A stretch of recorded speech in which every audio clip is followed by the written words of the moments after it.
Com respeito à reencarnação, posso dizer? Pode, Chico. Com respeito à reencarnação, nós, os espíritas, estamos diante de uma realidade inconteste para nós. Maiormente na vida mediúnica, temos assistido, nestes quase 45 anos de espiritismo evangélico à luz dos princípios kardecianos, a desencarnações e reencarnações. Mas permitimos-nos também perguntar ao senhor Manuel de Melo, ao nosso caro pastor evangélico, senhor da pergunta, e também àqueles que fazem objeções contra os princípios da reencarnação, permitimos-nos perguntar sobre o sofrimento das crianças. Por exemplo, não vamos nos referir aos adultos, porque seria alongar muito a resposta, mas vamos pensar nas crianças.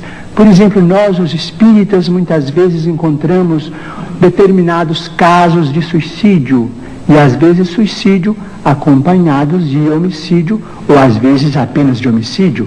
Mas vamos encontrar esses problemas do complexo de culpa levado para além desta vida, e depois esse complexo de culpa renascido com aquele que é responsável por ele através de sofrimentos que só podemos entender através da reencarnação.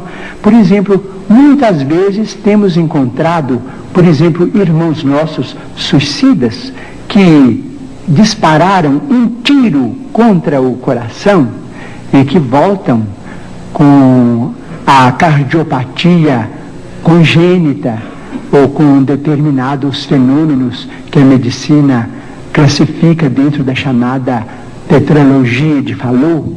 Nós vemos companheiros que quiseram morrer voluntariamente pelo enforcamento e que voltam com a paraplegia infantil, comumente chamada de enfermidade de Little. Nós vemos muitos daqueles que preferiram o veneno e que voltam com malformações congênitas, com problemas miopáticos, com o mixedema, aqueles que às vezes violentam o próprio ventre e que voltam também sofrendo as tendências e que às vezes acabam se desencarnando com o chamado infarto mesentérico. Nós vemos, por exemplo, aqueles que preferiram morrer pelo afogamento para se retirarem da vida num ato de rebeldia contra as leis de Deus. Vemos, por exemplo, aqueles que preferiram o afogamento e que voltam com o chamado enfisema pulmonar. Aqueles que dispararam tiros no próprio crânio e que voltam com tantos fenômenos dolorosos, como, por exemplo, a idiotia, a acromegalia, quando o tiro, vamos dizer, quando o projétil alcança a hipófise, porque nós estamos em nosso corpo físico subordinado ao nosso corpo espiritual.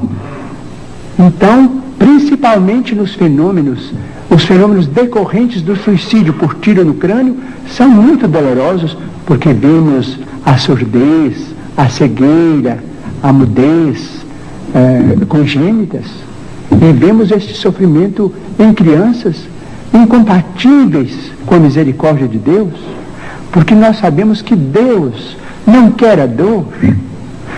Diz Emmanuel, se Deus quisesse a dor, Ele não teria nos dado anestesia através da medicina. A dor é uma criação nossa. Chegamos ao além com determinado complexo de culpa e pedimos para voltar ao corpo, trazendo as consequências de nossos próprios atos menos felizes.